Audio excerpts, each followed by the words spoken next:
ஏன்னா இந்த நெல்லோட பருவகாலம் மொத்தம் எவ்வளவு நாள்னே? நெல் வந்து 3 மாசம் பருவம். 3 மாசம் பருவம். 3 மாசம் பருவம் தான். அந்த காலங்கள்ல வந்து தாத்தா பாட்டி காலத்துக்கு முன்னால உள்ள காலங்கள்லாம் பருவம் நடந்துச்சு. ஏன்னா கரெக்டா 3 மாசம் பருவத்துல எப்படி முடிஞ்சது அப்படின்னா கரெக்டா 90 நாள்ல அறுவடை முடியும்.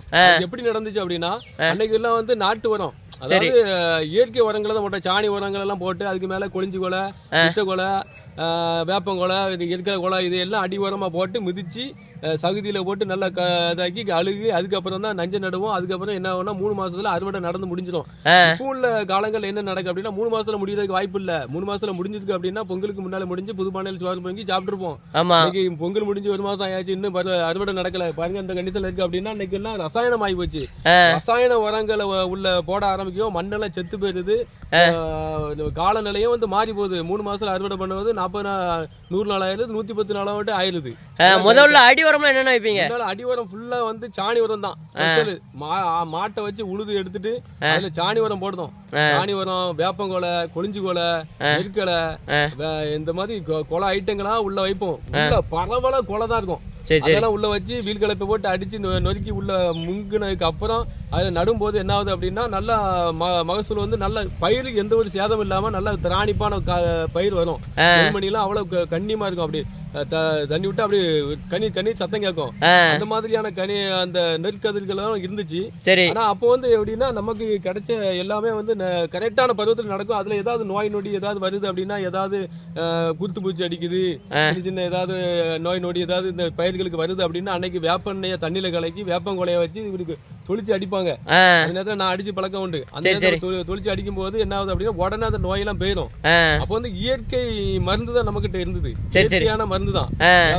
அது மாதிரி இருக்கும்போது நமக்கு வந்து பயிர் வகைகள் நல்லா இருந்து, சாப்பாடும் ஆரோக்கியமான சாப்பாடா இருந்து சாப்பிட்டவங்க எல்லாம் இன்னைக்கு 100-110 வயசு வரைக்கும் வாழ்ந்துட்டு இருக்காங்க. அப்படின்னா அன்னைக்கு சாப்பிட்ட அந்த இயற்கை சாப்பாடு தான். இன்னைக்கு உள்ள சாப்பாடுகள் எல்லாம் பாத்தீங்க அப்படின்னா இயற்கையான சாப்பாடே கிடையாது, எல்லாம் நஞ்சு. இன்னைக்கு நெல்லு எல்லாம் விதைக்க வைக்கணும் அப்படின்னா அத்தனை நஞ்சதான் சாப்பிடுறோம். ஆரம்பத்துல இன்னைக்கு போடுற அன்னைக்குள்ள காலங்கள்ல வந்து அப்படின்னா அன்னைக்கு அறுவடை பண்ணி எடுத்ததுக்கு அப்புறம் ஒரு மூடை நெல்லை விதைக்க வச்சிருப்பாங்க. அடுத்த வருஷம் அடுத்த பருவத்துக்கு விதைக்கணும் அப்படின்ட்டு வச்சிருந்தா அந்த விதையை விதைச்சு விட்டோம் அப்படின்னா அந்த நாத்துக்கு அப்படியே கரெக்டா போகுது, நெல்லு சுவாய் போகாம அப்படியே முளைச்சு வந்துடும். இன்னைக்கு அறுவடை பண்ணுற இந்த நெல்லை எடுத்து நம்ம பண்ணையம் பண்ணி வச்சு அடுத்த பருவத்துக்கு நாத்து பாவணும்னு நினைச்சோம்னா ஒரு நெல் விட முளைக்க மாட்டேங்குது, பாதி முளைக்காம போயிருது. ஏன் அப்படின்னா இதுல இருக்கிற ரசாயனம். ஏன்னா அவன் கொண்டு வந்து கொடுக்கறத தான் நம்ம விதைச்சா முளைக்குது, அந்த கண்டிஷனுக்கு கொண்டு வந்துட்டாங்க. ஏன்னா நம்ம சாப்பிடுற அத்தனையுமே நஞ்சாவே ஆகி போகுது. தக்காளி பழத்தெல்லாம் அழுவி கீழே தூக்கி போட்டு அழுவி போச்சு அப்படின்னா தக்காளி அழுவிடும், விதை முளைச்சிடுங்கிறாங்க. எங்க மண்ணெல்லாம் செத்து போச்சு நான் சொல்றேன். ஏன்னா இங்க ஆரம்பத்துல இருந்து இறுதி வரைக்கும் என்ன நடக்குது அப்படின்னா ரசாயன உரம் தான், ரசாயன மயமாவே ஆயிட்டு. ரசாயன உரம் போடலாம்னா இது பயிர் தழுக்காது. அதுக்கு தகுந்த மருந்து குவாலிட்டி கூடின மருந்து அடிச்சாதான் பயிரும் தெளிச்சல் கொடுக்கு. இல்ல அப்படின்னா மக்கிய போயிருது. ஏன்னா எல்லாமே இந்த ரசாயன மயமாவே ஆகினதுக்கு அப்புறம் நமக்கு ஆரோக்கியமான சாப்பாடு எங்க இருந்து வரும்? உள்ள மண்ணெல்லாம் வந்து செத்து போச்சுன்னு தான் சொல்லலாம். ஏன்னா ஒவ்வொரு முன்னால உள்ள காலங்களுக்கு வேற, இப்ப உள்ள காலங்கள் வேற. இப்பெல்லாம் வந்து இந்த ரசாயன உரங்கள் போட்டதுக்கு அப்புறம் நம்ம இயற்கை சார்ந்த ஒரு சாப்பாடை சாப்பிடணும்னு நினைச்சு இயற்கை உரங்களை நீங்க போட்டு அதுல பருவம் பண்ணி நெல்லை நட்டு பாருங்க, கண்டிப்பா அது ஈக்குவல் பண்ணி நமக்கு நம்ம நினைச்சது போல பயிர் வளர்ந்து வரவே வராது. சரி, நெல்ல அதிக லாபம் எடுக்கலாமானே? இதுல லாபம் எடுக்கலாம் அப்படின்னா அவங்க இப்போ கடையில இருந்து கொடுக்குற அக்ரிகல்ச்சர் மூலமா கொடுக்குற அந்த ரசாயன உரங்கள் எல்லாம் அவங்க சொல்றது படி நம்ம போட்டா மட்டும்தான் இதுல லாபம் எடுக்க முடியும். நம்ம இயற்கை உரங்களா போட்டு இயற்கை சார்ந்த உரங்களா போட்டு செய்யணும் அப்படின்னா இதுல லாபம் எடுக்க முடியாது. சரி, வியாபாரிட்டெல்லாம் கூட எப்படி? வியாபாரிலாம் இப்போ வந்து ரேட்டு வந்து ஒரு நெல்லுக்கு ஒரு ரேட் வச்சிருக்காங்க. அந்த ரேட்டை வந்து இப்போ நம்ம கிட்ட அறிக்கை விட மாட்டாங்க. இதுதான் ரேட் அப்படின்னு தீர்மானமா நம்ம சொல்ல முடியாது. அந்த ரேட்டு அறுவடை பண்ணி நெல்லு கைக்கு வரும்போது அவங்க ஒரு ரேட்டு சொல்லுவாங்க, அதுதான் தீர்மானம் பண்ணி. இதுதான் நம்ம செய்யற பெரிய முட்டாள்தனமே. நம்ம தான் தீர்மானம் பண்ணணும் விலை என்ன ரேட்டு, இதுக்கு என்ன ரேட்டு, இதுக்கு என்ன ரேட்டுங்கிறத தீர்மானம் பண்ணதை நம்ம விவசாயம் தான் பண்ணணும். ஏன் அப்படின்னா அவனுக்கு தான் தெரியும், அவன் தான் முதலீடு பண்ணியிருக்கான். என்ன ஆரம்பத்துல இருந்து இறுதி காலம் அதை முடிவு வரைக்கும் அதை அறுவடை பண்ணது வரைக்கும் அவன் ஒவ்வொரு உழுது எல்லா ரசாயனம் இந்த உரம் போட்டுதான், ஆள் விட்டு வரப்போட்டு தான், ஆள் விட்டு நடுலாம், ஆள் விட்டு களை பறிக்கிறான், ஆள் விட்டு உரம் போட்டுதான், உரம் செலவு அது இதுன்னு எல்லாத்தையும் பார்க்கும்போது அதுக்கு என்ன ரேட் வச்சா நமக்கு லாபம் கிடைக்குங்கிறத தீர்மானிக்கிறது யாரா இருக்கணும்? விவசாயியா இருக்கணும். இன்னைக்கு தீர்மானிக்கிறது யாரு? எவ்வளவு வியாபாரி. அவன் தீர்மானிச்ச பிறகு இந்த வயதுல நமக்கு என்ன லாபம் கிடைக்குது நம்ம எப்படி சொல்ல முடியும்? தீர்மானம் அதுதான் பெரிய முட்டாள்தனம். ரொம்ப கஷ்டமான ஒரு சூழ்நிலைகள்ல மாட்டி நிக்கிறது இந்த ஒரு விஷயம் தான். எல்லா நெல் மட்டும் இல்ல, எல்லா காய்கறியும் தக்காளி, கத்திரிக்காய், வெண்டைக்காய் அப்படி இப்படின்னு எல்லா காய்கறி வகைகளும் நம்ம உணவுப் பொருட்கள் அத்தனைக்குமே வந்து விவசாயி விலை தீர்மானம் பண்ண முடியாத சூழ்நிலையில இருக்கிறதுக்கு மூல காரணம் வியாபாரி வந்து முன்ன நிறுத்தினான். அவனுக்கு என்ன தெரியும்? அவனுக்கு ஒண்ணுமே தெரியாது. அவன் கைமாத்தி விட்டு அவன் கையில் காசை பார்த்துட்டு போயிருந்தான். அவனுக்கு லாபம். இன்னைக்கு நம்ம கிட்ட இருந்து வாங்குற ஒரு தக்காளியை 10-20 ரூபாய்க்கு வாங்கலாம் அப்படின்னா அவன் 30 ரூபாய்க்கு 40 ரூபாய்க்கு வித்துட்டு போயிடலாம்.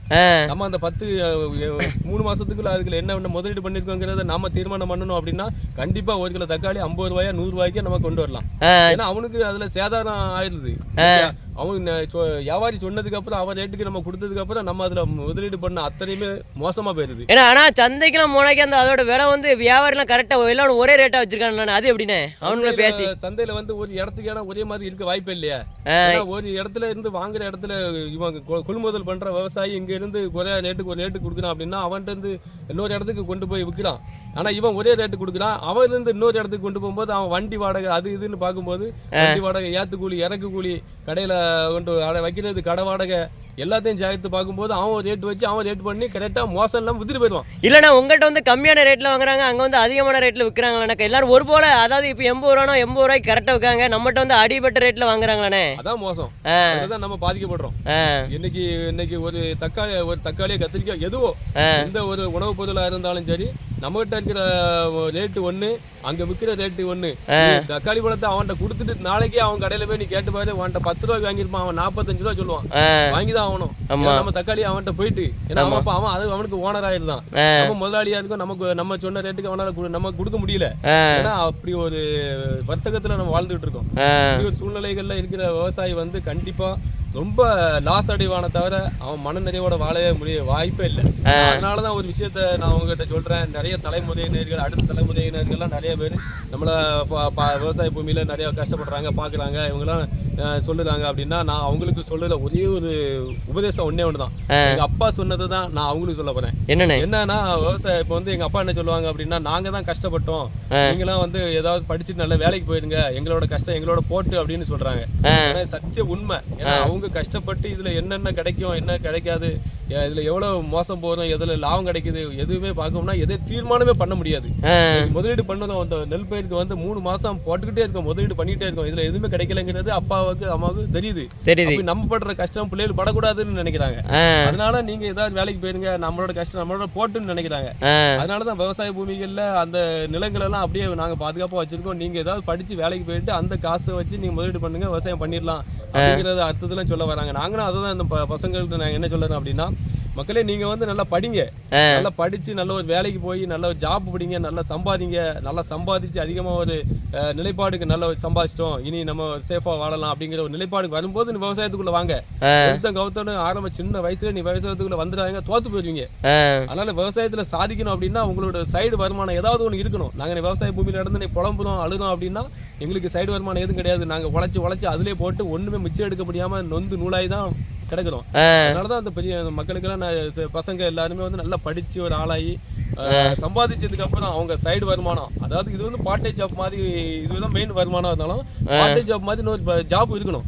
அந்த ஜாப்ல இருந்து வருமானத்தை எடுத்து இதுல விவசாயத்துல முதலீடு பண்ணுனா அவன் கண்டிப்பா விவசாயத்துல சைன் பண்ண முடியும். ஏன்னா அவன் முதலீடு பண்ணதுக்கு கூச்சம் இல்லாம செய்வான். ஒவ்வொரு நேரத்துக்கும் ரசாயன உரம், இன்னைக்கு பழைய காலம்லாம் முடிஞ்சு போச்சு, இன்னைக்கு ரசாயன மயமாச்சு ஒவ்வொன்றுக்கும் உரம் கொடுத்துக்கிட்டே இருக்கணும். அக்ரிகல்ச்சர் மூலமா அவன் சொல்றான் அப்படின்னா ஒவ்வொன்னையும் சொல்லும் போது நம்ம அதுக்கு செஞ்சுதான் ஆகக்கூடிய சூழ்நிலைக்கு மண்ணு செத்து போச்சு. அதுக்கு மக்கள் நீங்க எல்லாருமே வந்து நல்ல ஒரு நிலைக்கு வந்தா மட்டும்தான் முதலீடு பண்ண முடியும், விவசாயத்துல லாபத்தை பார்க்க முடியும். அப்படின்னா நீங்க ஒரு நல்ல படிங்க, நல்ல ஒரு ஜாப் பிடிங்க கண்டிப்பா, அதுக்கப்புறம் விவசாயத்துல வாங்க. ரெண்டாவது இந்த விவசாயத்துல என்னென்ன நடக்குங்கிற என்னென்ன செய்யலாங்கிறத நிறைய விஷயங்களை நாங்க வீடியோ மூலமா சொல்றோம், பாருங்க, தெரிஞ்சுக்கிடுங்க. ஆனா நாங்க விவசாய பூமியில இன்னைக்கு நான் இந்த மண்ணெல்லாம் செத்து போச்சு, நாங்க நினைச்சது போல ஒரு ஆரோக்கியமான சாப்பாடு கிடைக்கல, இதுல போடுற முதலெல்லாம் வந்து எங்களுக்கு லாபமா வந்து சேருமா நட்டமா போகுமா அப்படிங்கிறது ஒரு கேள்விக்குறியா இருக்குது. இதே நம்பி நாங்க வெளி வேலைக்கு போயிட்டு வந்து அதுல இருந்து வருமானத்தை எடுத்து விவசாயத்துல போடுறோம். விவசாயத்துல இருந்து வந்தா மட்டும்தான் எங்களுக்கு அது லாபமே தவிர எங்களுக்கு கிடைக்காம அதுல ஏதாவது சுவாயோ போயிட்டு ஏதாவது வனவிலங்குகள் அழிச்சிட்டு போயிட்டு அப்படின்னா எல்லாமே லாஸ்.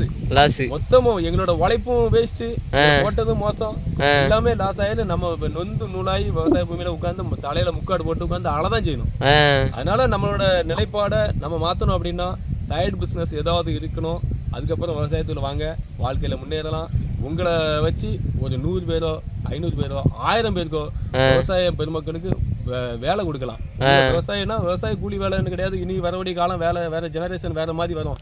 மொமட்டி வேலை செஞ்சு நாங்க இந்த வேலை செய்யறோம் அப்படின்னா அடுத்த உள்ள ஜெனரேஷன் மிஷின் மயமாயிடும். மிஷினை வச்சு செய்யும் போது உங்களுக்கு வந்து நம்ம பல மிஷின் எல்லாம் நீங்க வாங்கிடலாம்.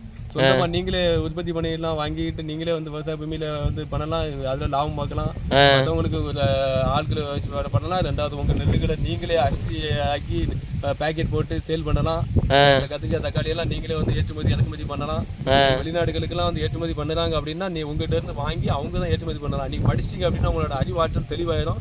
நீங்களே வந்து அடுத்த நாடுகளுக்கோ அடுத்த மாநிலங்களுக்கோ ஏற்றுமதி பண்ணீங்க அப்படின்னா அதோட கொள்முதல் நீங்களே விலையை தீர்மானிக்கலாம்.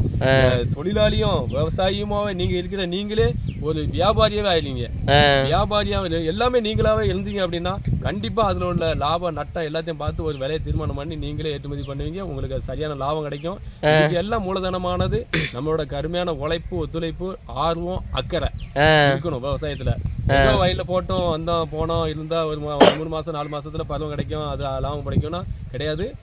ஆர்வம் அக்கறை அதுல இருக்கணும். நம்மளோட முழு சிந்தனை இங்க இருக்கணும். கடவுளோட முழுமையான சப்போர்ட் நமக்கு இருக்கணும். கடுமையா உழுதுண்டு வாழ்வார் மற்றெல்லாம் தொழுதுண்டு பெண் செல்வாருங்கிறது விவசாயத்துக்கு சார்ந்தது. அதாவது தெய்வத்தால் ஆகாதனே முயற்சித்தல் மெய்வத்த கூலி தரும். இது வந்து விவசாயம் சார்ந்ததுதான். நம்மளோட கடுமையான உழைப்பு கடவுளை எல்லாம் தருவார்னு நம்பி இருந்து நம்ம வீட்டுல உட்காந்துட்டோம் அப்படின்னா எதுவுமே கிடைக்காது. நம்மளோட கடுமையான உழைப்பு விவசாய பூமியில இருக்கணும்.